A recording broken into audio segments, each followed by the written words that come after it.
The glass doors whisper open, letting in the morning's sharp light as Angela steps into the lobby. Her heels strike the marble, each step measured and certain, but the sound draws more attention than it should.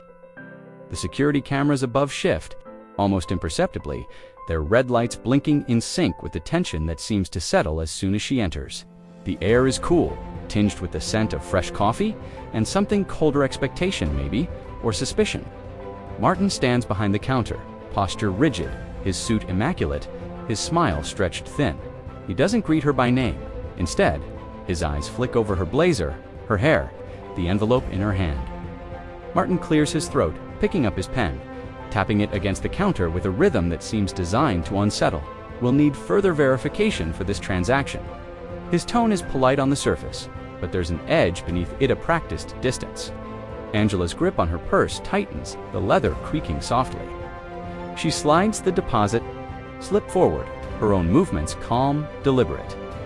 All the required documents are included, she replies, her voice even. Behind her, a teller stacks bills with unnecessary precision, glancing up just long enough to meet Angela's eyes before looking away. Another employee, younger, shifts his weight from foot to foot. Clearly uncomfortable, but saying nothing, Martin leans forward, lowering his voice as if sharing a secret. Procedure requires additional steps for irregular deposits. The words hang in the air, heavy and unmistakable. Angela doesn't flinch. She meets his gaze, her expression unchanging. "Procedure or prejudice, Mr. Devereaux?" she asks, her words soft but pointed. For a moment, the room is utterly still. The security guard at the entrance adjusts his belt, the faint jingle of keys breaking the quiet. Martin's pen freezes midair, his jaw tightening. The Community First poster on the wall behind him seems to mock the exchange, its promise of welcome and fairness ringing hollow. Angela's eyes flick to the poster, then back to Martin. She lets the silence stretch, refusing to fill it with apologies or explanations. Finally, Martin slides the slip back across the counter, his fingers barely brushing hers.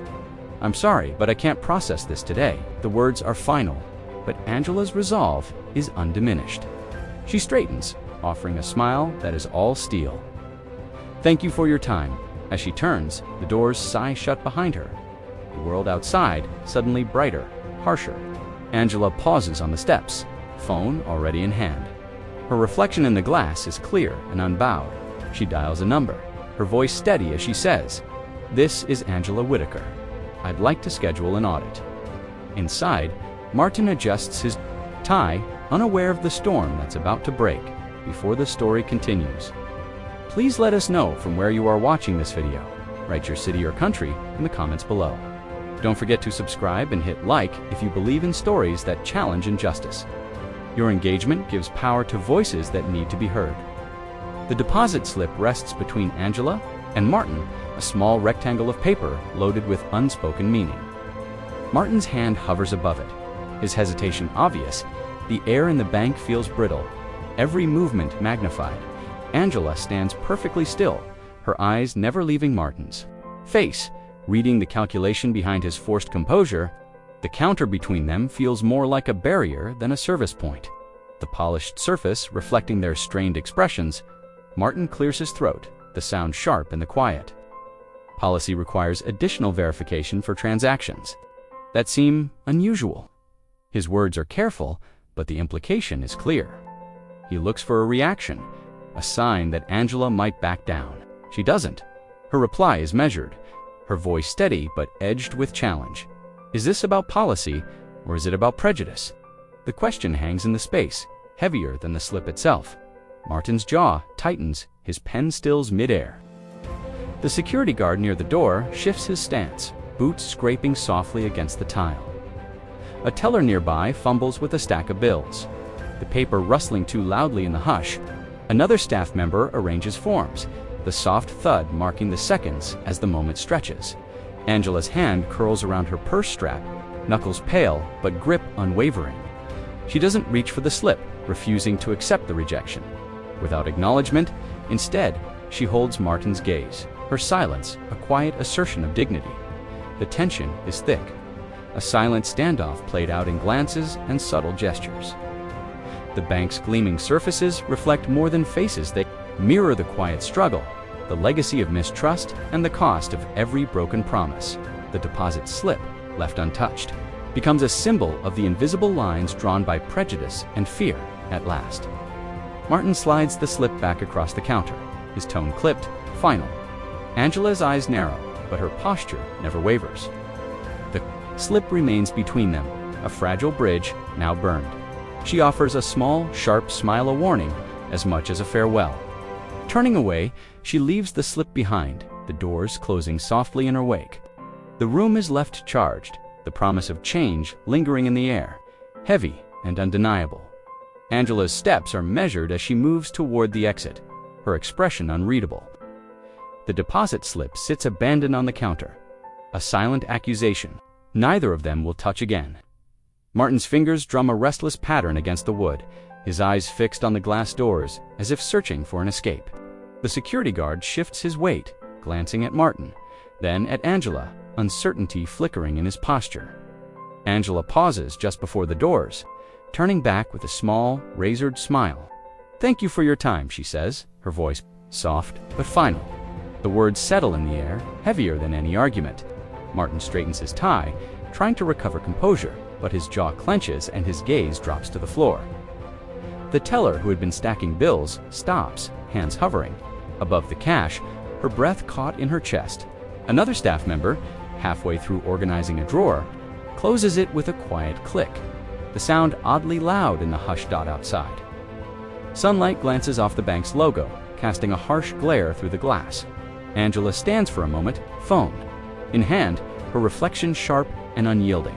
She dials, her tone low and steady. "This is Angela Whitaker. I'd like to schedule an audit."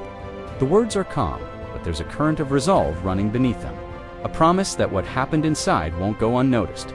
Inside, Martin exhales, shoulders slumping as the doors close behind Angela. The security guard murmurs something under his breath, but Martin doesn't respond. The teller resumes her work, but her hands shake as she counts the bills. The deposit slip remains where it was left, a fragile bridge, now irreparably broken. As the lobby returns to its routine, the atmosphere has shifted.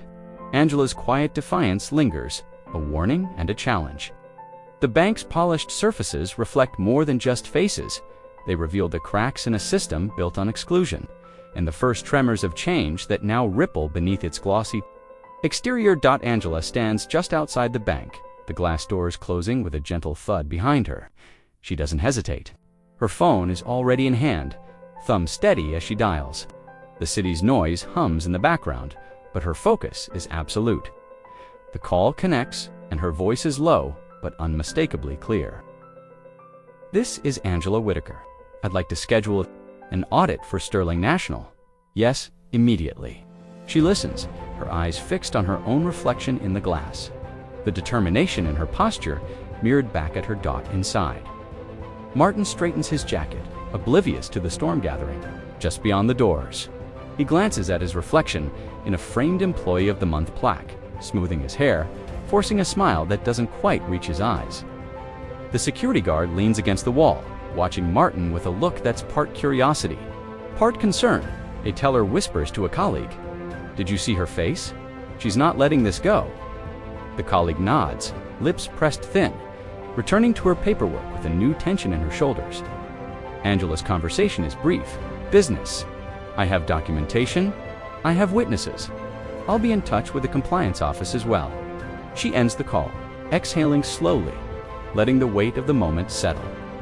Her fingers tap the phone once, twice, then she slides it into her bag as she doesn't look back at the bank, but her presence lingers, a quiet force that promises accountability.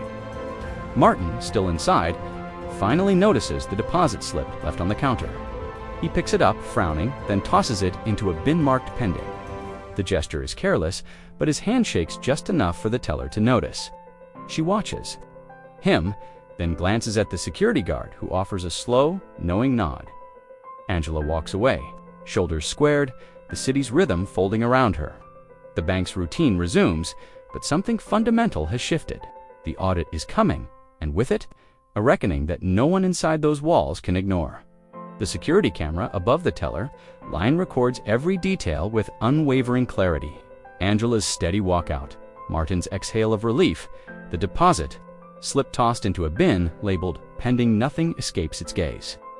The red light pulses, a silent observer to the patterns embedded in the bank's daily rhythm. In the vault, stacks of bills sit untouched, but trust grows thinner with each passing hour. Inside, a teller glances up at the camera, her fingers trembling as she sorts through a stack of 20s. She bites her lip, glancing at Martin. Back at the screen, a janitor wheels a cart past the lobby, pausing at the threshold.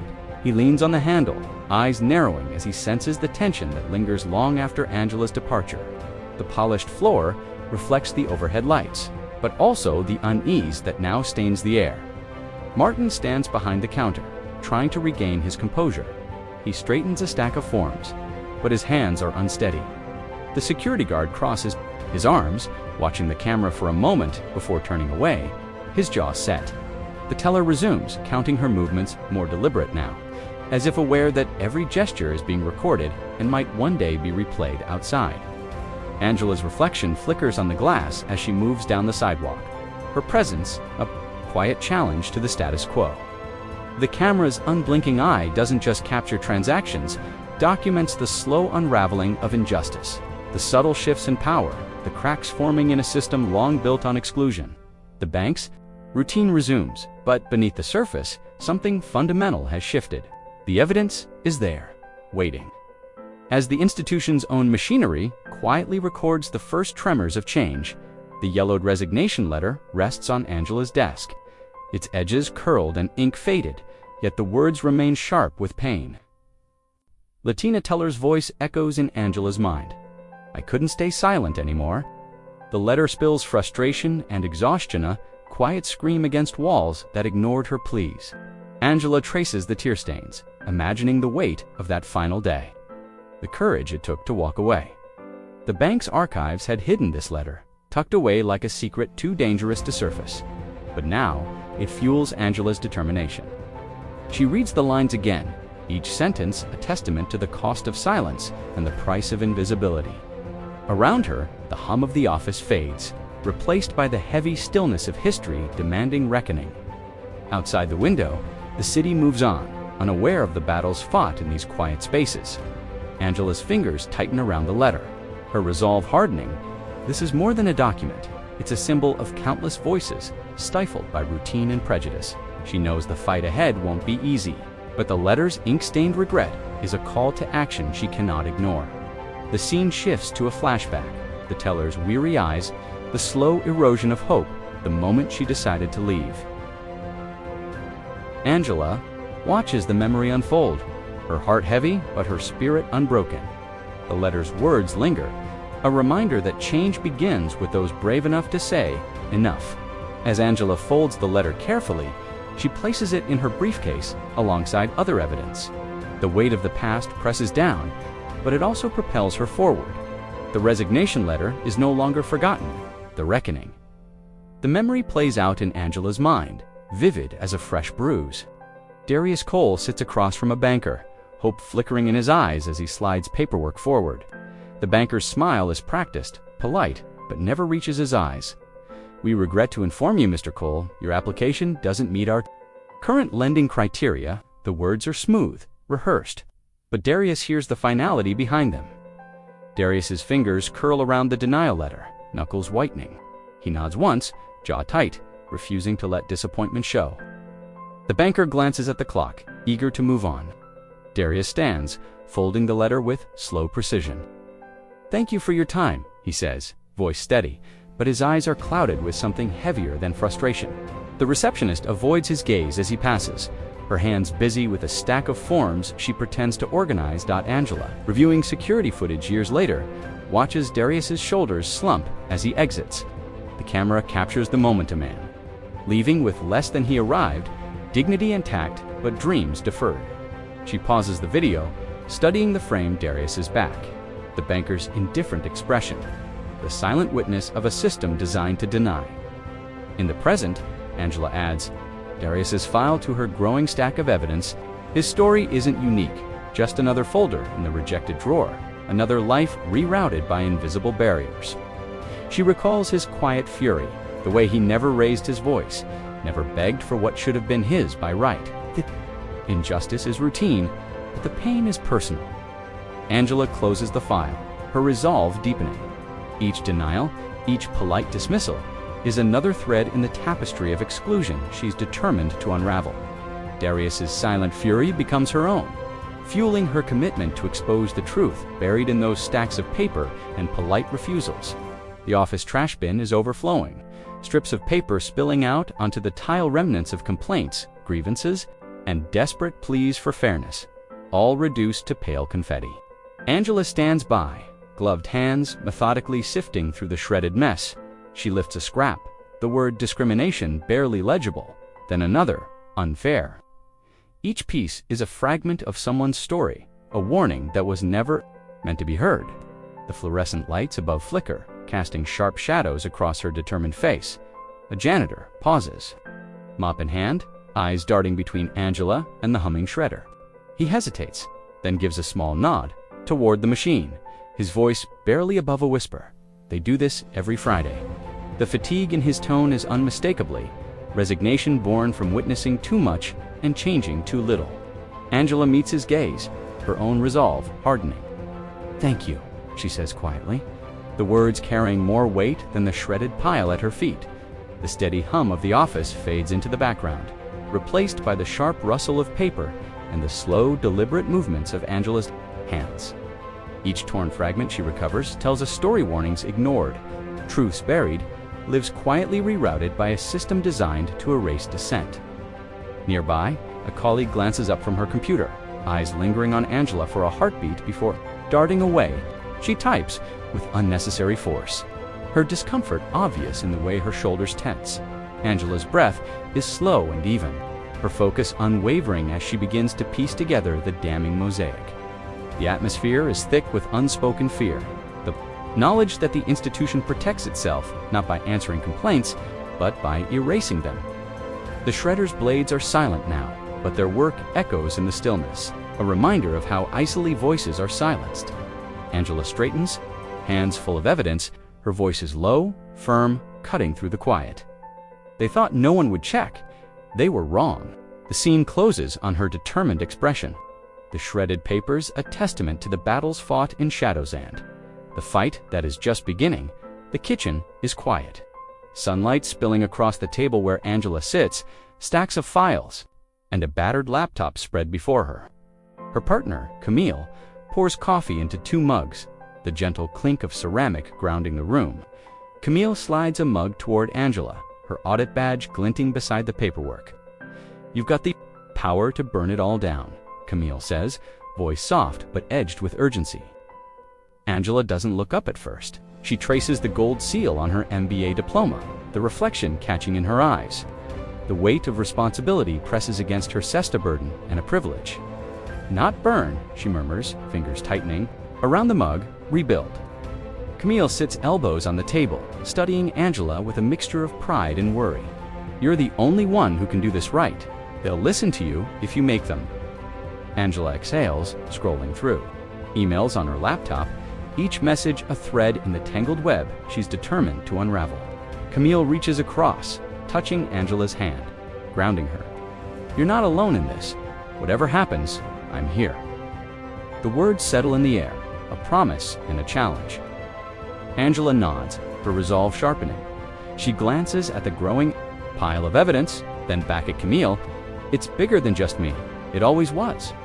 The refrigerator hums in the background, a steady counterpoint to the tension at the table. Camille leans back, watching as Angela begins to organize her files, color-coding tabs, and highlighting key phrases. The work is meticulous, methodical or quiet rebellion against the chaos of the system she's about to confront. Camille's hand lingers on Angela's shoulder for a moment longer, then she stands. Gathering the empty mugs, Angela's eyes linger on her partner's retreating form. Gratitude and determination mingling in her gaze. The kitchen fills with the scent of coffee and the promise of change. Angela straightens her shoulders, ready to face whatever comes next, knowing she carries not just her own hopes, but the weight of everyone who's ever been told to sit down. and stay quiet. Angela sits at her desk, the glow of her laptop illuminating the room as dusk settles outside. Rows and columns fill the screen names, account numbers, loan decisions, flag deposits. She scrolls, her eyes tracing the patterns that emerge. Red highlights cluster around Black and Latino clients. Approvals sparse, denials frequent. Each cell is a story, each number a life rerouted. Her cursor hovers over the save button, the weight of what she's uncovered pressing down. She exhales, fingers tapping the desk.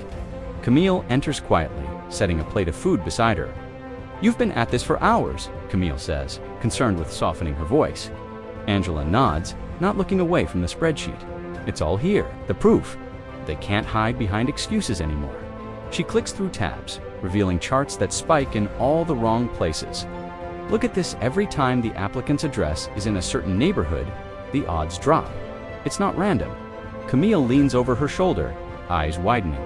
At the evidence, you're going to show them. Angela nods, determination sharpening her features. I have to.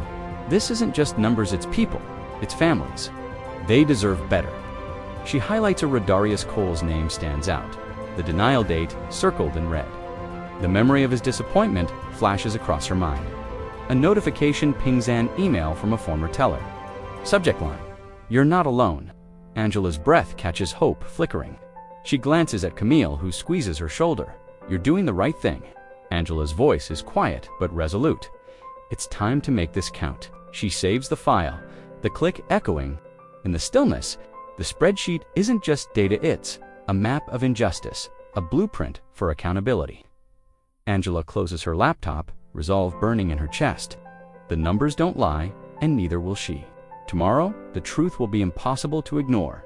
Angela waits in the dimly lit parking garage, the hum of distant traffic echoing off concrete pillars. Her breath forms small clouds in the cool evening air.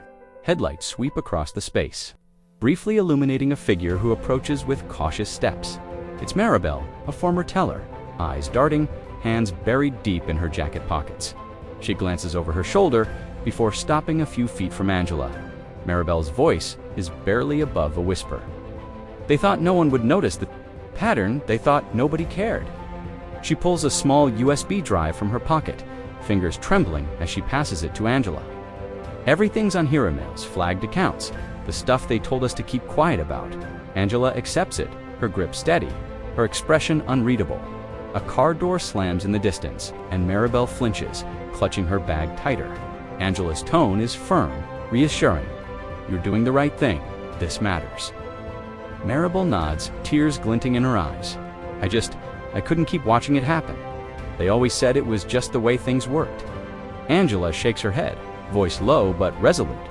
Not anymore. You're not alone in this. A security guard passes at the far end of the garage, flashlight beams sweeping over empty spaces. Maribel steps back, nerves frayed. Will you protect me if they find out?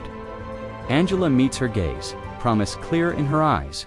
I'll make sure your name stays out of it. Thank you, Maribel. You've done more than you know. Maribel nods once, then disappears into the shadows, her footsteps fading. Angela stands for a moment, the USB drive warm in her palm. She slips it into her bag, resolve hardening. The evidence is real, the truth undeniable. As she heads toward her car, Angela knows the walls are closing in on those who thought no one would ever check. Angela sits in the dim light of the back office, remote in hand, eyes fixed on the monitor. The footage rolls, bankers exchanging glances as Black clients approach. Paperwork mysteriously misplaced, questions asked with pointed suspicion. She pauses the video on Martin's face, his lips curl ever so slightly as he pushes Angela's deposit slip away. The timestamp blinks, the exact hour of her audit visit. Angela's thumb hovers over the rewind button, the soft click echoing in the quiet. The screen flickers again, catching Martin's eyes darting away when a Black customer steps forward, his gaze tightening for just a second before he resumes. His rehearsed smile, Angela's jaw sets. She rewinds, letting the moment replay each detail sharper, more damning.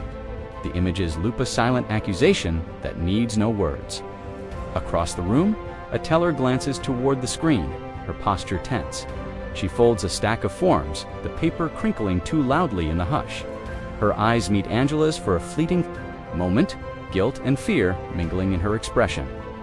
A janitor wheels a cart past the open door, pausing to peer inside. He senses the atmosphere, nods once, and moves on the wheels of his cart, squeaking down the hall. Angela leans back in her chair, her face unreadable, but her resolve unmistakable. The footage isn't just evidence, it's a reflection, a mirror, held up to a system that has thrived on subtlety and denial. She presses play again. The room absorbs the weight of what's on screen, every frame a testament to the patterns no one wanted to see. The rewind button clicks once more. Poetic justice blooms in the repetition, the truth looping until there's no room left for excuses. Angela knows this is more than a record, it's a reckoning, and it's only just begun. Angela's phone vibrates on her desk, the screen lighting up with a message from an unknown number. Attached is a photo of an internal memo. The subject, line bold, client risk assessment. She opens the image, her eyes scanning the highlighted lines. High risk equals urban zip codes. Non-traditional employment, frequent cash deposits. The words are blunt, stripped of pretense. Her jaw tightens as she scrolls further. There's a list of neighborhoods, all predominantly communities of color. She forwards the memo to her private email, heart pounding. The story breaks online within hours. Social media erupts, circulate hashtags trend, and the bank's logo appears beside hashtag banking. Darius texts her a screenshot, his message brief. "This why they said no to my cafe." Angela types back, "It's proof. You were never the problem." At the bank, Martin paces his office, phone pressed to his ear. "We need to get ahead of this," he mutters, voice strained. The PR manager rubs her temples, scrolling through a flood of angry comments. In the lobby, a teller reads the memo on her phone, her face draining of color. She glances at a black customer waiting in line. Guilt flickering in her eyes, Angela sits back, watching the digital wildfire spread. Camille leans over her shoulder, reading the memo, her expression a mix of anger and vindication. "They can't talk their way out of this," Camille says quietly. Angela nods, her resolve settling into something colder, sharper. No more hiding. The world is watching now. Outside, protesters gather, signs raised, voices rising. The memo's language is dissected on the evening news, anchors quoting the bank's own words. Angela knows the fight is far from over, but the mask has slipped. The lines are exposed, and the system can't pretend it's neutral anymore. The bank's PR team gathers behind glass walls, early sunlight stretching across a clutter of coffee cups and scribbled notes. The tension is unmistakably whispered exchange, every anxious glance at a glowing phone screen. The spokesperson paces, rehearsing lines that sound empty even as she says them aloud. Spokesperson, voice wavering, rehearsed, "This is a misunderstanding. We are reviewing our practices and remain committed to fairness." Her words barely land before she's distracted by a barrage of notifications, tweets, news alerts, angry emails. She glances at her colleagues, a junior staffer biting her lip, eyes darting nervously to the door. Another loosening his tie, sweat glistening at his hairline, despite the chill of the air conditioning. Their usual poise is gone, replaced by a brittle sense of control. Outside, the low rumble of protest seeps through the sealed windows. Chants rise and fall, a reminder that the world beyond the boardroom is demanding answers. The spokesperson's phone buzzes again, a message from the CEO, terse and urgent. She swallows, fingers trembling as she types a reply that feels more like damage control than honesty. Narration: the bank's polished image is splintering. Years of denial and silence finally giving way to public scrutiny. Every carefully crafted message now sounds defensive. Every press release, a thin shield against the tide of outrage. A staffer leans over, voice barely audible. "Do you think this will blow over?" The spokesperson's answer is a tight shake of her head, lips pressed thin. Another staffer glances at the protest outside, jaw clenched, as if bracing for impact. The scene closes on their faces, strained smiles, forced nods, eyes clouded with the realization that the crisis is no longer theirs to control. The city outside wakes to a story that refuses to be buried. The bank's walls no longer thick enough to keep the truth out. The sharp knock on the glass door echoes through the bank's sleek lobby. Maya Thompson, an investigative reporter, stands firm, her press badge catching the light. Inside, the spokesperson's practiced smile falters as the microphone is thrust forward, cameras clicking like a storm gathering. Maya's voice is steady, cutting through the polished veneer. 6 similar lawsuits in 5 years coincidence. The question hangs heavy and unyielding. The spokesperson's lips part, then close, a fragile shield cracking. "No comment," she utters, the words brittle, betraying the weight behind them. The room tightens, breaths held in quiet anticipation. A junior staffer shifts nervously, glancing at the door, while a senior colleague's eyes narrow, calculating the fallout. Outside, the hum of the city pulses, a reminder that the story has already escaped these walls. Maya's gaze doesn't waver as she presses on, her questions sharp but measured. The spokesperson's defenses crumble, subtle micro-expressions betraying the strain beneath the surface. The camera captures every flicker, the tightening jaw, the fleeting glance away, the forced swallow. As the interview ends, Maya steps back. The silence that follows louder than any statement. The clip goes viral before the spokesperson reaches her car. The digital world already alight with whispers and outrage. Inside the bank, the staff exchange looks some hopeful. Others resigned. The balance of power shifts imperceptibly, but irrevocably. The truth, once whispered in shadows, now roars in the light. The scene closes on Maya's determined face, a quiet storm ready to reshape the narrative. One question at a time, Angela stands behind the counter, hands trembling as she sorts a stack of bills. Each note a silent confession of the secrets she's kept. The usual rhythm of the bank is when every rustle of paper is too loud. Every glance from the audit team across the lobby feels like a spotlight. She counts the cash again, slower this time, buying herself a few more seconds to steady her nerves. A customer steps forward, and Angela forces a smile, sliding a folded note into the receipt as she hands it over. Her fingers shake, but she makes sure the message is clear. Ask for Ms. Whitaker. The customer pauses, sensing something in her eyes, then nods and slips away. Angela exhales, hope flickering beneath the fear. Nearby, a colleague watches Angela, biting her lip, eyes darting from the audit team to the exit. She stacks forms with shaking hands, the weight of complicity pressing down. The polished counter reflects their faces, Angela's tense resolve, her colleague's anxiety. The quiet unraveling of trust in the institution itself. Angela catches her colleague's gaze for a heartbeat, a silent exchange of guilt and determination.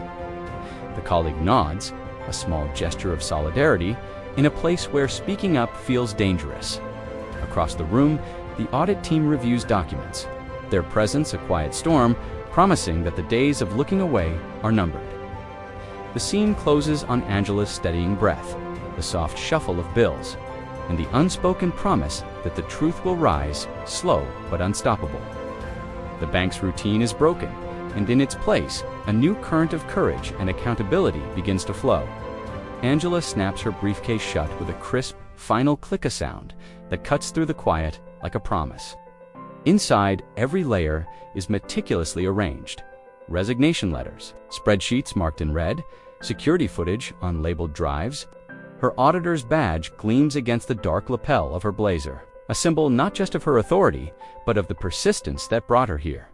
She stands, adjusting the strap over her shoulder, feeling the familiar weight of the case equal parts burden and shield. The glass doors of the bank reflect the city's restless energy, the world moving outside, unaware of the reckoning about to unfold. Angela's gaze is steady, unwavering as she steps forward, her heels striking the polished floor with a measured rhythm. Each step is deliberate, echoing with resolve, and the quiet power of someone who knows the truth is finally on her side. Around her, the daily business of the bank continues. Phones ring, keyboards clatter, footsteps cross the marble, but beneath the surface, attention simmers, a quiet storm gathering. Angela's presence is no longer just another figure in the crowd. She is the challenge, the disruption, the reminder that even the thickest walls cannot keep out accountability forever. She pauses at the edge of the executive corridor, taking a slow breath. Her mind flickers with images of those who suffered in silence, their stories folded into the documents she now carries. This briefcase is more than a container. It's a weapon, a vessel for dignity and justice. As she approaches the boardroom, a security guard nods, a subtle acknowledgement of the shift she represents. Angela's hand finds the door handle, steady and sure. The door swings open, and conversation inside drops to a hush. The atmosphere heavy with anticipation, Angela's voice is low, clear, and unshakable. "I'm here to ensure the truth is seen." The words settle over the room undeniable. The fight is far from over, but with every step, Angela claims her ground one document, one truth, one act of courage at a time. The heavy mahogany door creaks open, its weight a stark contrast to the sudden stillness that settles over the boardroom. Angela steps inside, her auditor's badge catching the overhead light, a quiet emblem of authority and intent. The room is lined with sharply dressed executives. Pens hover midair, papers freeze, and conversation dies instantly. Martin's chair scrapes back, the sound abrupt, his face draining of color as he realizes who stands before him. The board chair forces a greeting, voice brittle with unease. "Ms. Whitaker, thank you for joining us."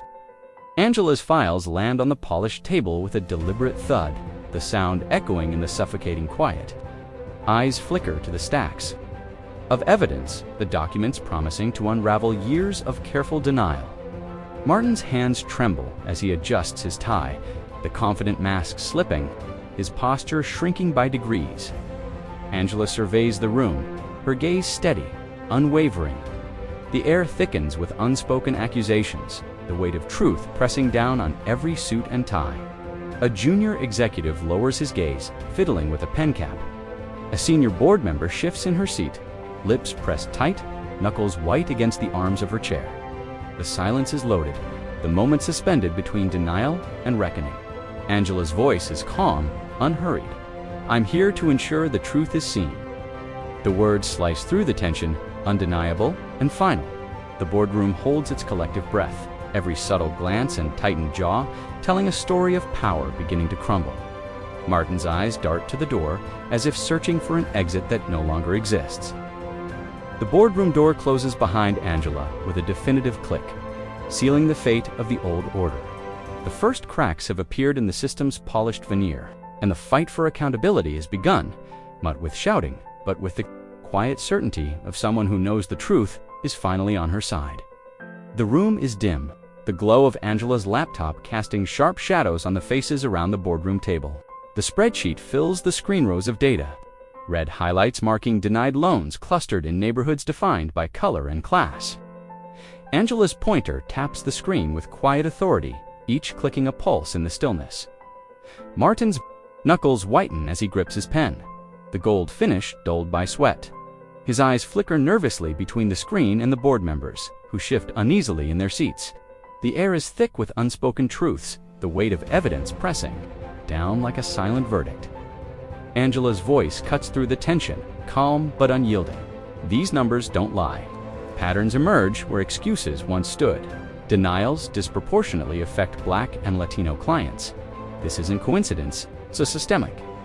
A board member exhales sharply, fingers tightening around a coffee cup. Another adjusts her glasses, eyes narrowing as she studies the data. Martin's confident facade crumbles, his pen dropping with a soft clatter onto the polished table. The screen flickers, displaying graphs that spike like a heartbeat monitor, each peak a story of exclusion. Angela's gaze meets Martin's, steady and unflinching. The truth is loud enough without shouting. A junior executive clears his throat, voice hesitant. "What's the plan to address this?" Angela's reply is measured, a promise and a challenge. Transparency, accountability, and change. Starting now.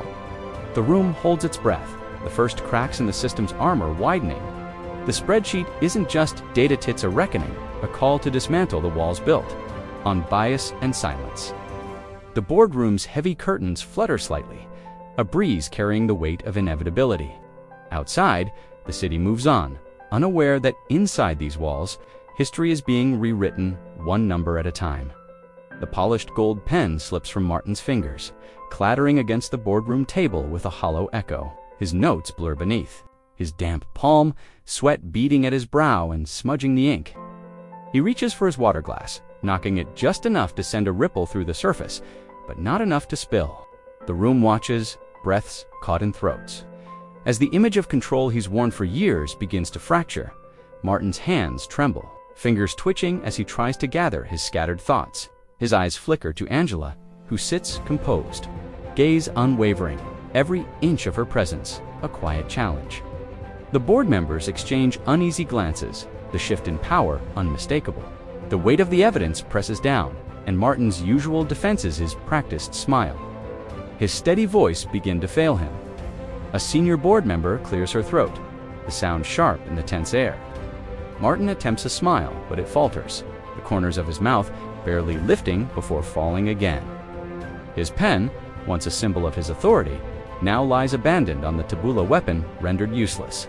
The air thickens with unspoken accusations, the room charged with a quiet collapse. Of privilege, Angela's voice slices through the tension. The facts are clear. The patterns are undeniable. Martin swallows, his confidence crumbling like dry paper. He stammers, I didn't realize. Angela's eyes lock with his steady and unyielding. You never asked. The boardroom holds its breath, the moment heavy with the promise of change. Martin's pen remains still, his power diminished. As the truth takes its rightful place, Angela presses play, and the screen at the end of the boardroom flickers to life. Grainy footage fills the space with a different kind of evidence, one that can't be spun or explained away. Martin's face appears first, his features set in a tight, practiced smile as he greets a black client. The recording captures a fleeting curl of his lip, a quick glance exchanged with another banker, and the subtle tightening of his jaw as he slides paperwork back across the counter. The time stamp blinks. 9:07 a.m. Audit Day. Angela pauses the video, letting the moment hang in the air. Board members lean forward, eyes narrowing, the room growing heavier with every second. Martin shifts in his chair, his fingers drumming a nervous rhythm against the table's edge. The footage resumes. Angela herself appears, deposits slip in. Hand met with the same cold courtesy and a dismissive gesture. The boardroom is silent except for the hum of the projector. A junior board member murmurs, "That's the same day," her voice barely above a whisper. Another board member's brow furrows, his pen motionless above his notepad. Martin's reflection on the screen is stark, the cracks in his composure visible for all to see. Angela's tone is steady, almost gentle. This isn't about one mistake, it's a pattern. The footage loops, each repetition a silent indictment. Martin's posture shrinks, his gaze fixed on the table, unable to meet anyone's eyes. The evidence is no longer just numbers or accusations, it's a living record. Impossible to deny, the boardroom absorbs the weight of what's been shown, the atmosphere shifting from skepticism to uncomfortable acknowledgement. Angela lets the video play a moment longer before stopping it, the image frozen on Martin's averted eyes. The truth, captured in black and white, leaves no room for doubt. Martin's voice trembles, barely more than a whisper in the charged quiet of the boardroom. "I didn't know it was you." His words hang, frail and exposed. Angela doesn't flinch, her gaze unwavering, her presence filling the space he's tried to control for years. "You never asked," she replies, her tone even, each word a quiet verdict. A hush settles, thick and unbroken. The board members exchange uneasy glances, the weight of years of avoidance pressing down on every face. Outside the door, a janitor pauses, mop in hand. Catching the scene through the narrow opening, a silent witness to the unraveling of a man once untouchable. Martin's shoulders sag, the confidence he wore like armor now reduced to a brittle shell. His eyes drop, unable to meet Angela's. The board chair shifts in her seat, clearing her throat, but the words die before they reach her lips. The integrity, first plaque on the wall, tilts slightly, as if acknowledging the shift in the room's balance. Angela's voice breaks the stillness, calm but resolute. The truth doesn't need your ignorance as an excuse. Her words slice through the last of Martin's defenses. His pen lies abandoned on the table, a relic of authority stripped away by the evidence and the moment. The room seems to shrink, the walls closing in around those who once believed themselves immune.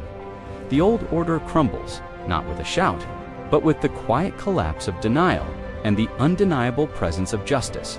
The scene lingers on the heavy pause that follows a silence louder than any confession.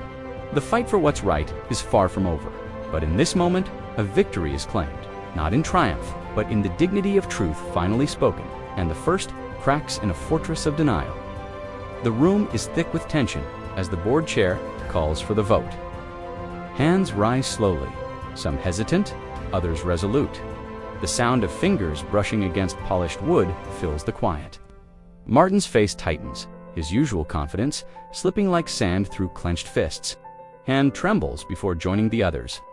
The chair's voice cuts through the stillness. Eyes have it. The words fall like a gavel, final and irrevocable. Martin's cufflink catches the light as he stands, a last flicker of defiance before the flame dies. Angela's gaze remains, steady, her victory silent but absolute. Around the room, subtle shifts, ripple papers shuffled, chairs adjusted, breaths held and released. The janitor, mop in hand, pauses in the hallway, a faint smile breaking the monotony of his day. The empty chair where Martin once sat dominates the frame. It's leather-worn but now cold. A cleaner wipes the table, erasing the last traces of his presence. Outside, Angela walks past the bank's logo, now partially obscured by protest signs fluttering in the breeze. The ledger on the board's desk bears a new title, Inclusive Lending.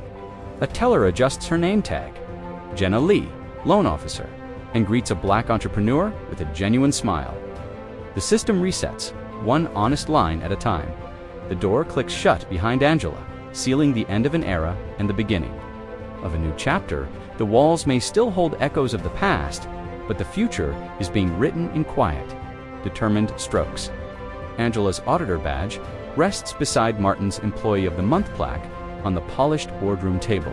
The badge gleams with quiet authority, a symbol of truth and resilience. The plaque, once a trophy of pride, now looks tarnished, its gold lettering dulled by the weight of exposed lies. A custodian enters the room, his footsteps soft but deliberate. He pauses, eyes flicking between the two symbols.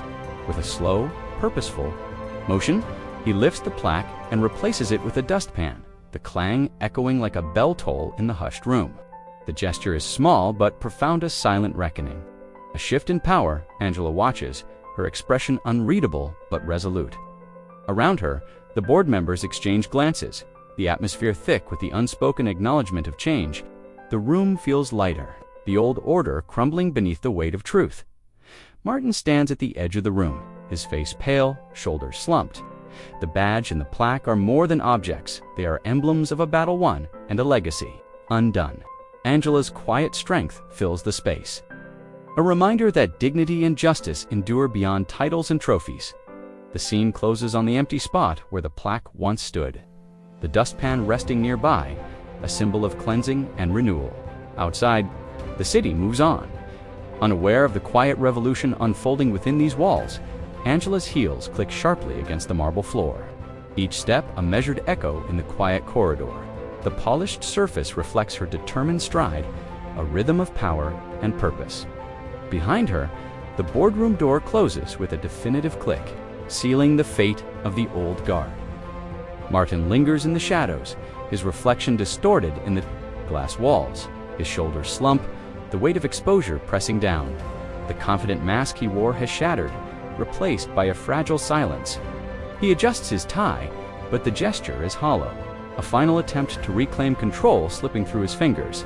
The board members avoid his gaze, shuffling papers and exchanging subtle glances.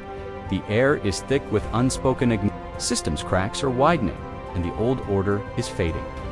A red confidential stamp bleeds through a document on the table. Mirroring the flush rising on Martin's neck, Angela's presence fills the corridor as she walks away, heels sharp against the marble, power echoing in every step. The city beyond the glass pulses with life, unaware of the quiet revolution unfolding within these walls. The door clicks shut behind her, a sound that marks not an end, but a beginning one forged in dignity, truth, and unyielding resolve. The boardroom feels different now, lighter, as if a long-held breath has finally been released. Martin's chair, once the seat of so much certainty and command, sits empty at the head of the polished table. The leather is still warm, but the presence that dominated the room is gone, leaving only a hollow outline where arrogance once reigned. The The cleaner enters quietly, moving with practiced efficiency. She wipes the table, her cloth erasing coffee rings, fingerprints, and the last traces of a man who believed himself untouchable. Each swipe is deliberate, almost ceremonial, a silent act of closure. Board members linger in their seats, eyes drawn again and again to the vacant chair. Some exchange glances, relief flickers in a raised eyebrow, regret in a downturned mouth. One board member, who always seemed to defer to Martin's authority, now sits straighter, shoulders squared, as if finally able to breathe. Another, younger, taps a pen against a notepad, the sound no longer drowned out by Martin's confident voice. The room is quieter, but not in defeat. It's the quiet of possibility of a system resetting itself. Through the tall windows, the city's movement is visible, people coming and going, protest signs waving in the breeze just outside the bank's doors. Angela's figure passes by, her stride purposeful, her presence a reminder of the shift that has taken place. The bank's logo is half hidden by banners demanding fairness and accountability. The institution's foundations have been shaken, not by a riot, but by the steady, unyielding force of truth. The cleaner pauses, glancing at the empty chair one last time before rolling it away and replacing it with a simple, unadorned seat. The symbolism is clear. Leadership will no longer be defined by ego or exclusion. The boardroom is ready for new voices, for decisions made in the open, not behind closed doors. The room, once heavy with intimidation, now holds the promise of something better, a future built on honesty, humility, and shared responsibility. The morning sun streams through the boardroom windows, casting fresh light on the table where old decisions were made in secrecy. Angela stands at the head, a new ledger open before her, its pages crisp and unmarked. The title at the top reads, "Inclusive Lending, a Declaration, not just a policy." She writes the first entry with a steady hand, the pen gliding across the paper, each word a quiet promise to do better around her. The board members gather, their faces a mix of relief, hope, and cautious optimism. Jenna Lee, the newly promoted loan officer, adjusts her name tag and glances at Angela, pride and gratitude shining in her eyes. She greets a black entrepreneur waiting at the door, her welcome genuine, her smile unforced. The atmosphere in the bank has shifted.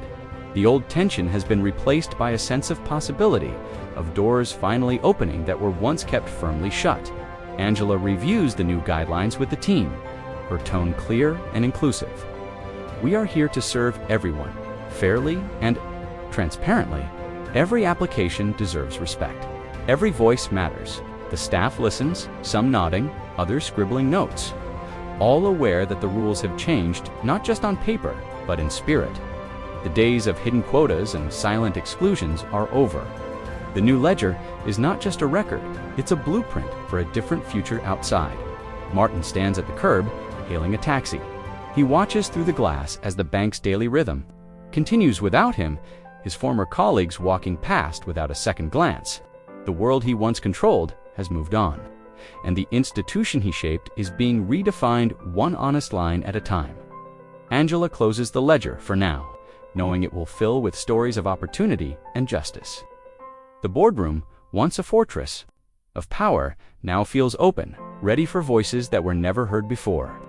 The system is resetting, not with grand gestures, but with the quiet, persistent work of those who refuse to let old lines define new beginnings.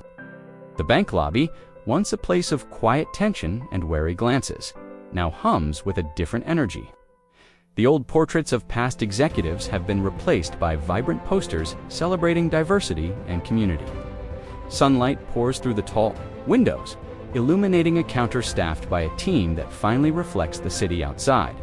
Angela observes from a distance, her presence unnoticed, but her influence unmistakable. Jenna Lee stands behind the counter, her name tag gleaming, her posture relaxed yet attentive. She greets each customer with genuine warmth, a handshake for an elderly man, a nod for a young mother, a smile for the black entrepreneur who once left this very lobby feeling dismissed. The staff, once stiff and guarded, now move with a quiet confidence, exchanging friendly words and sharing small jokes. A new hire, his accents still fresh, laughs with a colleague as they help a customer navigate a loan application in Spanish. The atmosphere is lighter. The air no longer thick with suspicion. Customers linger, chatting with tellers about local events, their voices filling the space with life. The security guard, who once watched every unfamiliar face with narrowed eyes, now offers directions and helps an elderly woman with her bags. The change is subtle, but profound trust is being rebuilt. Not through slogans, but through daily acts of respect and care. Angela watches a young girl twirl in the center of the lobby, her mother filling out paperwork at a nearby desk. The girl's laughter echoes a sound that would have felt out of place in the old bank. Now, it feels like a promise kept. The staff glance at Angela, offering her a grateful nod, recognizing the quiet revolution she set in motion. The lobby is no longer a gatekeeper's domain. It has become a crossroads, a place where everyone is welcome, where dignity is not reserved for a few, but extended to all. The transformation is real, visible in every interaction, every new face behind the counter, every customer who leaves with their head held high. Martin sits alone in a corner cafe, the morning light filtering through dusty windows and casting fractured shadows across his table. His fingers scroll restlessly through news articles on his phone. Each headline another reminder of the audit, the scandal, and his abrupt fall from grace. His name is missing from the new leadership roster, silent erasure more wounding than any public condemnation. Around him, patrons glance sideways, some shifting uncomfortably, others choosing to cross the street rather than risk his gaze. The weight of isolation presses down, heavier and more suffocating than any boardroom confrontation. He sips his coffee, the bitterness lingering on his tongue, matching the regret that gnaws at him. Memories flicker in his mind, the certainty of boardroom meetings, the assurance in his voice as he made decisions that shaped lives. The slow, undeniable unraveling of control as truth seeped in. His reflection in the cafe window is fractured, a man diminished, not by a dramatic fall, but by the slow, relentless erosion of status and belonging.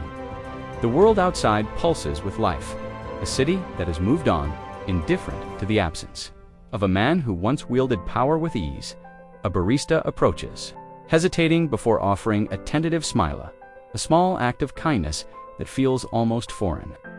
Martin nods in response, barely acknowledging the gesture. The cafe's gentle hum contrasts with the storm inside him, a reminder that life continues, that the institution he once led is thriving without him. Each conversation, each laugh from a nearby table, underscores his exile privilege quietly stripped away, replaced by the echo of what once was. Martin's punishment is not a spectacle, but a quiet, enduring absence. No one shouts, no one points fingers. Instead, he is left to reckon with the emptiness, the knowledge that his influence has vanished and that the world and the bank are finally learning to breathe without him. Angela stands quietly at the community event, the gentle hum of conversation and soft applause filling the room. The space is warm but not grand folding chairs, a table of homemade food, and faces marked by years of struggle and resilience. Former victims approach Angela one by one, their gratitude understated but deeply felt. A woman clasps Angela's hand, her eyes shining with unspoken thanks, the grip lingering a moment longer than necessary. A man nods solemnly, his voice barely above a whisper as he says, "You made a difference." The words carry the weight of years spent feeling powerless, and Angela receives them with a steady, humble nod. The atmosphere is thick with healing, the invisible weight of past injustices slowly lifting in these small, intimate exchanges.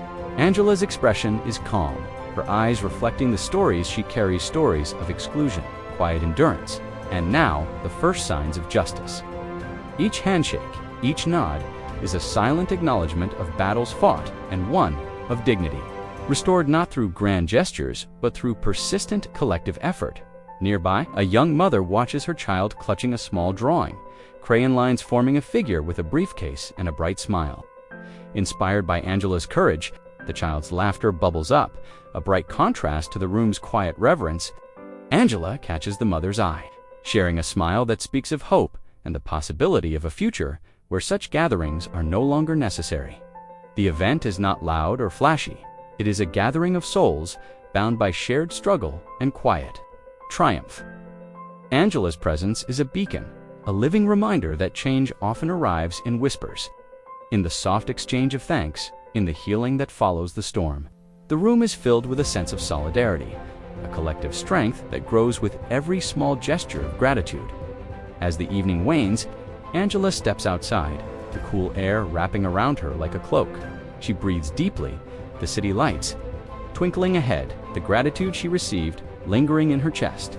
It fuels her resolve to keep pushing forward. The fight is far from over, but in these moments, the community's strength is undeniable, a quiet promise that the journey continues, carried by the will of those who refuse to be silenced. Angela sits at her kitchen table, a stack of mail beside her. The day's fatigue softened by the glow of lamplight. She opens a crisp envelope, unfolding the letter inside. The heading is formal, the invitation unmistakable. She's been asked to speak at a national conference on equity and institutional change. Her breath catches for a moment, the significance settling in. She reads the letter aloud to Camille, her partner, pride and disbelief mingling in her voice. They want me to share our story, the audit, the aftermath, everything. Camille smiles, her eyes shining with encouragement. You've earned this, Angela. They need to hear what you've done. Angela nods, her fingers tracing the embossed seal at the top of the invitation. She thinks of the journey, each quiet battle, every moment of restraint, the countless times she chose dignity over anger. Now, her story will reach beyond city limits, echoing in rooms filled with leaders, advocates, and those still searching for hope. As Angela drafts her speech, she reflects on the faces she's met: the teller who slipped a note, the entrepreneur denied a loan, the community members who thanked her with quiet gestures. Their stories will travel with her, woven into every word she speaks. The invitation is more than recognition. It is a call to amplify the voices of those who have been overlooked, to ensure their struggles are not forgotten. Camille places a reassuring hand on Angela's shoulder. You're not just speaking for yourself, you're speaking for all of us. Angela smiles, resolve settling in her chest. She knows the responsibility is great, but so is the opportunity. Her legacy is no longer confined to the walls of a single bank. It is growing, rippling outward, inspiring others to challenge injustice. Wherever it hides, as she seals her acceptance letter, Angela feels the weight of the moment heavy, but welcome. The journey that began with quiet defiance is now a movement, her voice carrying farther than she ever imagined. The story is no longer just hers. It belongs to everyone who dares to demand change. Angela sits at her kitchen table deep into the evening, a single lamp casting a warm circle of light over stacks of draft policies, annotated reports, and a well-worn legal pad. The city outside is winding down, but inside her mind is alive with the details of reform. Camille sits across from her, reading over a draft, her brow furrowed in concentration. The room is quiet, except for the gentle scratch of Angela's pen and the occasional rustle of paper as she flips a page. Do you think this clause is strong enough? Angela asks, her voice low but purposeful. Camille leans in, scanning the highlighted section about transparent appeals for denied loans. It's a good start, but maybe make the language for Merno more loopholes. Angela nods, making the change, her determination growing with every revision. These aren't just words on a page, they're safeguards, promises to a community that's waited too long for fairness. Every sentence is weighed, every policy cross-checked against the story's Angela Caristeris's quiet disappointment. Maribel's whispered fears, the resignation letter stained with regret. She knows these policies must do more than look good in a boardroom. They must hold up in the real world, protecting those who can't always protect themselves. Camille pours fresh tea, her presence a steady anchor. You're building something that will last, Angela. This is how real change happens. Angela smiles, exhaustion and hope mingling in her eyes. She draws a line through the last outdated clause, her pen pressing firmly, as if erasing the past with every stroke. As midnight approaches, Angela gathers the finished drafts, stacking them neatly. The lamplight glows on her face, illuminating the quiet revolution taking shape in this small kitchen. The work is slow, sometimes lonely, but it is relentless. Angela knows that policy alone won't fix everything, but it is a foundational blueprint for a future where justice is not an exception, but the rule. She leans back, satisfied for tonight, the city's distant lights twinkling through the window. The revolution may be quiet, but in these pages, it is real, and it is hers. Subheading: Mentorship in motion. Lifting the next generation. Angela's office is brighter these days. Sunlight streaming through the windows and laughter occasionally. Drifting in from the hallway. Across the desk sits Jenna Lee, a young black intern with a sharp mind and a notebook full of questions. Angela reviews a loan application with her, guiding Jenna through the details with patience and clarity. "Notice the language here," Angela says, pointing to a section on the form. "It's subtle, but it can be used to discourage certain applicants. We don't let that slide anymore." Jenna listens intently, jotting notes, her curiosity undimmed by the complexity of the work. "How did you know where to look for bias?" she asks, her voice earnest. Angela smiles, remembering her own early days, nervous, determined, hungry. For justice, you learn to see what others miss. You listen to the stories, and you trust your gut. And you never, ever stop asking questions. Their conversations are candid and practical, filled with real-world advice and honest encouragement. Angela doesn't sugarcoat the challenges, but she offers tools how to read between the lines, how to document concerns, how to stand firm when the system pushes back. Jenna's confidence grows with each meeting, her questions sharper, her resolve more visible. Other staff notice the change. Jenna's presence in meetings is no longer silent. She speaks up, offers insights, and challenges old assumptions. Angela watches with quiet pride. Knowing that mentorship is more than training, it's about opening doors that were once closed and making sure they stay open for those who come next. One afternoon, Jenna lingers after a meeting. "Thank you," she says softly, "for believing in me." Angela places a reassuring hand on Jenna's shoulder, her voice gentle but strong. "You'll do the same for someone else one day. That's how we keep moving forward." As Jenna leaves, Angela glances at the photo on her desk, a collage of faces. Past and present, each one a reminder that progress is built on shared courage. The legacy is not just in policy or headlines, but in every person lifted, every voice empowered, every barrier quietly dismantled by those who refuse to accept the world as it is. The transformation at the bank is no longer just a promise, it's visible in every corner, every policy, every meeting. Angela stands at the front of a training room, staff gathered in rows, pens poised over fresh notes. Change is never easy, but it's finally here. She leads a session on bias awareness, her voice clear and direct. "We're not just learning new rules, we're changing how we see each other, how we serve this community." The staff listens, some nodding thoughtfully, others wrestling with discomfort as old habits are challenged. A veteran loan officer raises his hand, voice uncertain. "What if we make mistakes?" Angela meets his gaze, steady and reassuring. "We will, but now we own them and fix them together." A digital dashboard displays real-time data on loan approvals, denials, and complaints. To every employee, patterns that once hid in shadows are now out in the open, impossible to ignore or excuse. Bank's future, the Leadership Council is restructured, seats reserved for representatives from all backgrounds and departments. Jenna Lee, once an intern, now sits at the table, her insights respected and her vote equal. The council debates new initiatives, from community outreach to financial literacy programs. Each proposal measured by its impact on fairness and inclusion. Angela watches the evolution with quiet satisfaction. She knows the work is ongoing, that no training or council can erase the past overnight. But every meeting, every transparent report, echo of voices and the promise of progress filling the space. The bank is no longer just a place of transactions, it's becoming a place of transformation. One honest conversation at a time. Angela's story now lives on the bank's website. Her calm strength woven into the institution's evolving legacy.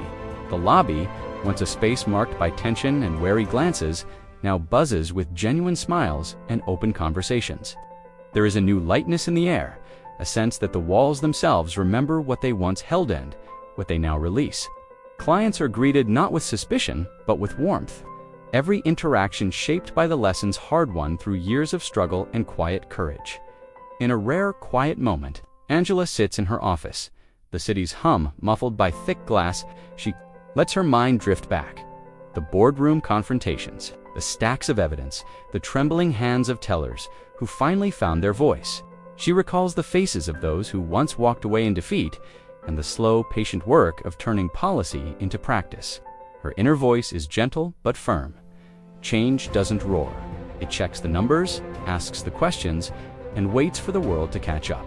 The phrase is more than a reflection, it's a mantra, a reminder that true transformation is rarely loud, transparent, and the leadership council is as diverse as the city outside.